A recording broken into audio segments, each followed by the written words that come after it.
向佐很好玩，笑得我要死。我又莫名其妙，他会突然间那个有个梗出圈，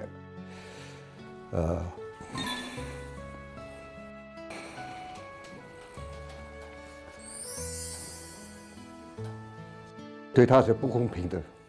拍戏也是一个高风险的那个行业嘛。现在电影有一个问题，我发觉就是这开支太大，不红又替他们担心，红了又怕他们变心，所以我就讲，中国电影是应该是有前途的。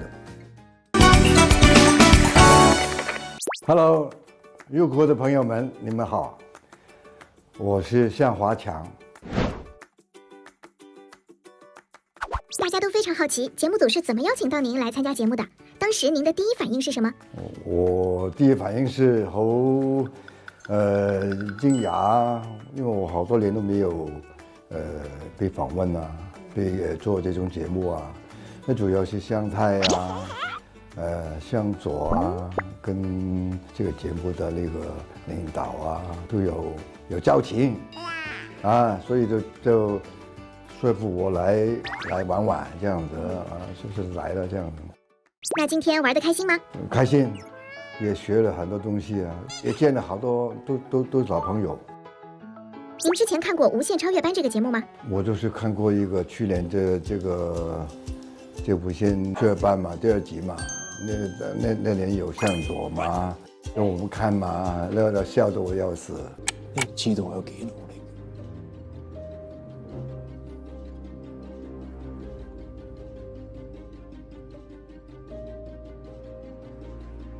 我淨係想喺創作音樂嘅時，想聽到你嘅聲音，聽到3個字：莫扎特。很好玩，我觉得是，对吧？就向佐很好玩。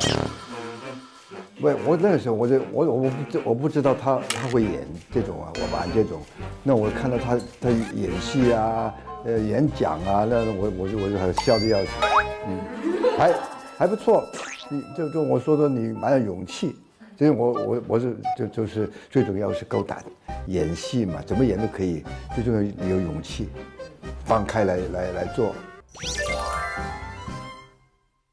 去年吴镇宇导师也给了向佐一些比较犀利的点评，您也看了吗？最好笑是向佐演了一个演讲吧，是吧？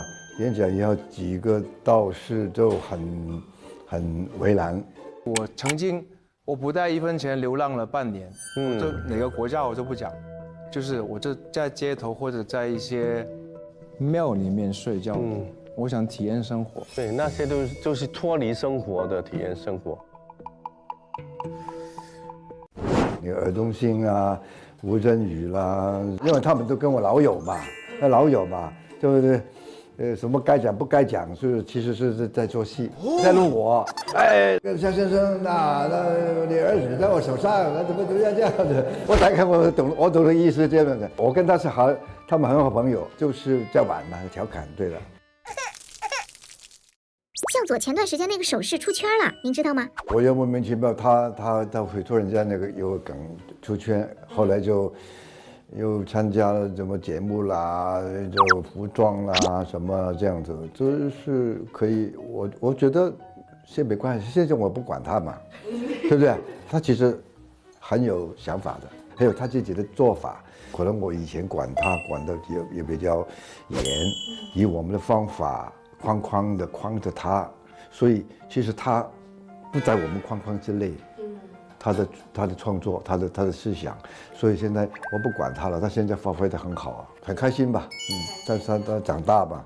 您对向佐要求很严格，但其实观众可能也会对于星2代比较严厉，您是怎么看待观众这种严厉的要求的？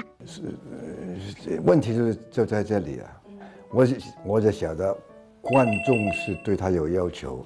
那我也更加对他有要求。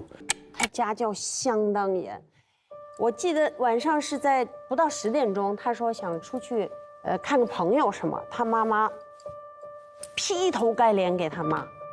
哎呦，不行啊，嗷嗷的给他一阵骂，然后他一句嘴都没有还，他默默就上楼了。他家教好严，就变的是，他有很多压力，对吧？这种其实对他是，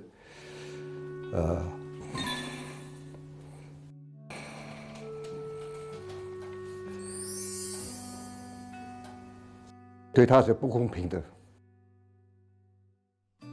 是，对他不公平，所以他现在这样子能够自己放开来演来这样，我很高兴，就想不到。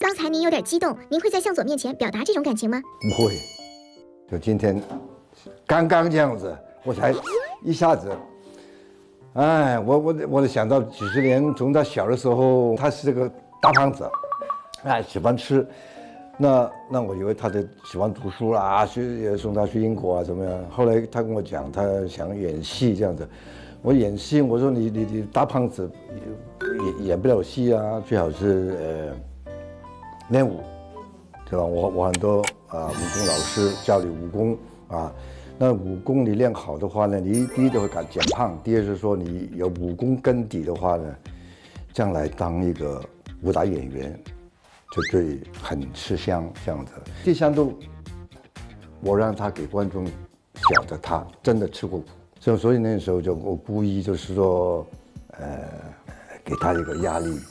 刚刚讲了，我怕观众要求高啊，他是星二代、富二代怎么之类的啊，什么都没有，就白纸一张上来，就观众会不收货嘛。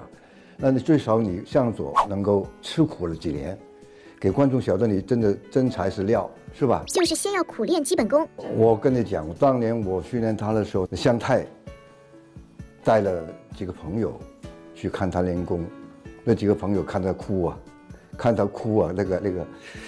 那个凄惨啊，那个辛苦。后来我就向他，你们不要看，你们不要看。那您不会也很心疼吗？我觉得是必经之路。我说你想当那个武打演员，是吧？你吃这行饭，你现在全中国，你看10亿人口，能够当一个武打明星，数不出5个手指，5个指头，是吧？很难当，很难当。你真的第一有真材实料，还有那个加上演技，对吧？当然加上运气，是吧？你一点根基都没有，你怎么当打星啊，武打演员啊，是吧？那现在您对向佐有什么不一样的期待吗？往后路是他走的啦，他现在有个好老婆，有这么好的儿女，是吧？那我也放心。演艺的路了很难讲的，对不对？我现在也不会把它摆在我这个期待，我的期待往往他不是我期待的，他出圈，他不在我期待之中呢，反而他出圈，所以我根本就不期待他做了什么，我看了就笑笑而已，是吧？OK 的。跟大家聊一聊这一季在无限超越班当导师的体验吧。我这次参加当导师吧，当导师，那我也不晓得该怎么当，我只不过来真的玩玩，偶尔讲讲我的见解。吴涛他们啊，郑宇啊，他们的批评得很厉害，反而我觉得是我说啊，我安慰他们一下，给他们鼓励，是吧？等他们觉得不是自己一无是处，而且我发觉中间有1-2个本身心里还没有点忧郁啊，演员很多会这样子，又担心自己的怎么样啊，给人家在网暴啊，或者是怎么了，影响到很多他的事业在低潮啊，怎么。那我觉得这他们是更需要鼓励，是吧？我们除了是他们演技的导师，其实也是他们的心理医生。那我们是这么大年纪，我们都经过，是吧？高潮低潮多少年了，对不对？他们来就学了东西，就尽量发挥。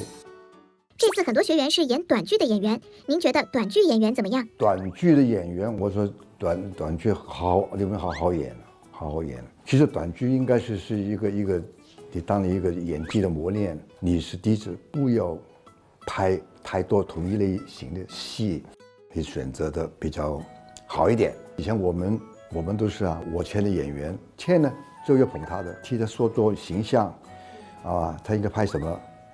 就拍什么李连杰他拍王飞鸿之后拍什么拍黑侠，每个演员我们都会两样打造嘛。那我找好导演尔冬鑫郑柏芝替他打造忘不了好吗？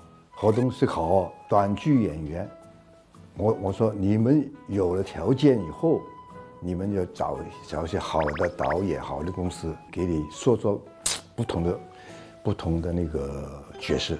那如果是您自己来投资的话，您会考虑用短剧演员吗？会啊，因为我以前呢，我就讲我以前做中国新闻的时候，我也有训练班嘛。那时候我也拍一些叫电视电影。电视电影什么电视电影呢？那个时候没有短剧，就是小型一点的电影，也是1个钟头的，主要是给他们训练。我从那个小型电影方面呢，看出他们的所长行不行。一上镜头，看镜头就表现怎么样讲对白怎么样而且还有没有那种我们讲那个观众缘。如果我现在还拍电影，我会在短剧那边看人的。现在我已经退休了嘛，其实是很我当老板是很操心的。操心，我签的几个演员男女，他们拍一部2部红，我担心怎么把他红了。古天乐那时候不红的时候，每天来我家里，跟向太聊天，求向太求我们给大戏给他，我就头痛古天乐到底演什么会红？他那个时候演的小戏，后来我给他一部叫那个《绝世好 bra》，看到古天乐，你这部戏给你个机会，小生能够演喜剧的话呢，一定红的。结果他演到下面的观众噼里啪啦笑，这个是为古天乐特别设计的。红了以后就怕他们生焦奇宠奇红生焦不红又替他们担心，红了又怕他们变心。前阵子有一个大热电影《哪吒》，您有关注到吗？有，像他也带我们电工人去打气。所以我就讲，中国电影应该是有前途的，跟我们年代不一样。当然，我们讲起我们的80几年、90几年、00年那个，是我们香港的黄金时代。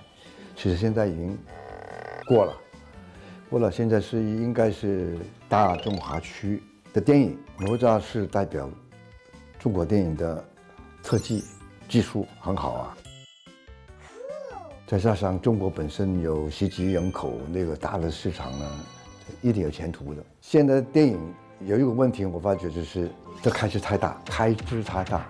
我们在香港那时候拍戏，那时候呢20-30个人就可以去到处去拍戏。